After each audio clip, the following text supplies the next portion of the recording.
কুসুমের বরের আসল চরিত্রের রহস্য এবার সকলের সামনে উন্মোচন করে দিল আয়ুষ এবং ঈশান মিলে। হ্যাঁ বন্ধুরা, ভিডিওটা লাইতে দেখতে থাকুন। যে মুহূর্তে কিনা ইন্দ্রাণীর সামনে আয়ুষ বলতে থাকে যে মা তুমি জানতে চাও তো এই ছেলেটাকে আমি কেন এরকম করে বেধড়ক মারধর করছি এবং কেন আমি বিয়েটা আটকে দিয়েছি, তার কারণ হলো একমাত্র যে এই ছেলেটার সঙ্গে যদি কুসুমের একবার বিয়েটা হয়ে যায় তাহলে মা তুমি হয়তো বা নিজেকেও কোনো দিনও আর ক্ষমা করতে পারবে না, কারণ এই ছেলেটা একটা ভালো মানুষ নামে রীতিমতো একটা কলঙ্ক। কারণ ও যে ভালো মানুষের মিথ্যে মুখোশটা পড়ে আছে না, সেটা শুধুমাত্র তোমার সামনে ভালো মানুষ সাজার জন্য, তোমার সামনে ভালো মানুষ হওয়ার একটা প্রমাণ দেওয়ার জন্য, এছাড়া কোনো কিছুই না। কারণ ওর এই মুখোশের আড়ালে আছে একটা ঘৃণ্য মানে নিকৃষ্ট মন মানসিকতার একটা মানুষ, যেটা হয়তো বা জানলে পরে তুমি নিজেও হয়তো বা ভাববে যে তুমি কত বড় একটা ভুল করতে চলেছিলে। অন্যদিকে যখন দেবলীনা বলতে থাকে যে মুখ সামলে কথা বলো আয়ুষ, তুমি এই ছেলেটা সম্পর্কে কতটুকুই বা জানো বলো তো, যে তুমি ওকে ক্যারেক্টার সার্টিফিকেট দিচ্ছ বলো তো।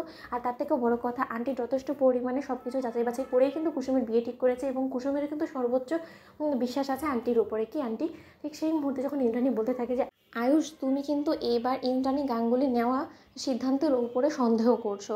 অন্যদিকে আয়ুষ বলতে থাকে যে না মম ন, আমি জানি যে তুমি এটাই এখন ভাববে, তার জন্য আমি তোমাকে যথাসাধ্য প্রমাণও দেবো। ঠিক সেই মুহূর্তেই যখন ঈশানকে বলা হয় যে ঈশান সেই ছবি থেকে শুরু করে সেই ভিডিও ফুটেজ সব কিছু দেখা, তারপরে মায়ের চোখ খুলে যাবে। ঠিক সেই মুহূর্তে যখন আয়ুষ বলতে থাকে যে মা তার আগে আমি তোমাকে এই প্রুফগুলো দেখানোর আগে এতটুকু বলে রাখতে পারি যে এটার পরবর্তীতে তুমি নিজে কুসুমের বিয়ে ভেঙে দাও সিদ্ধান্ত নেবে। ঠিক সেই মুহূর্তে যখন ইন্দ্রাণীকে সেই সকল ভিডিও ফুটেজ থেকে শুরু করে দেবলীনার সঙ্গে এই পাচারকারীর কন্ট্রাক্ট হওয়া থেকে শুরু করে সব কিছু পেপার্স থেকে শুরু করে ভিডিওটা সম্পূর্ণ দেখানো হয়, ঠিক সেই মুহূর্তে ইন্দ্রাণী বলতে থাকে যে না আমি কোনো মতে বিশ্বাস করি না। অন্যদিকে দেবলীনা বলতে থাকে যে আন্টি তুমি সিরিয়াসলি এই সামান্য একটা ভিডিও ফুটেজের উপরে বেস করে আমাকে তুমি জাজ করবে আন্টি, এটা কি আদৌ হতে পারে? অন্যদিকে যখন ইন্দ্রাণী বলতে থাকে যে এতে করে কী প্রমাণ হয় বলো তো, অন্যদিকে আয়ুষ বলতে থাকে এতে করে মা এটাই প্রমাণিত হয় যে ও ভালো মানুষের নামে আসলে একটা কলঙ্ক, এবং তার থেকেও বড় কথা ওর আসল পরিচয় এটাই যে ও একটা কুখ্যাত পাচারকারী ছাড়ার কোনো কিছুই না। ও এরকম করে মেয়েদেরকে ভুলিয়ে ফুসলিয়ে মেয়েদেরকে বিয়ে করে মেয়েদেরকে পরবর্তীতে বিদেশে পার্টি খুঁজে ওদেরকে পাচার করে দেয় এবং তার বিনিময়ে লক্ষ লক্ষ টাকা আদায় করে। তুমি বুঝতে পারছো? ঠিক সেই মুহূর্তে ইন্দ্রাণী যখন বলতে থাকে যে আয়ুষ তুমি এতটা ছেলে মানুষই কবে থেকে করা শুরু করে দিলে সেটা তুমি বুঝতে পারছি না। এই সকল তথ্য প্রমাণে এটা কোনোভাবেই প্রমাণ হয় না যে ও ভালো মানুষের মুখোশের আড়ালে ও আসলে একটা পাচারকারী।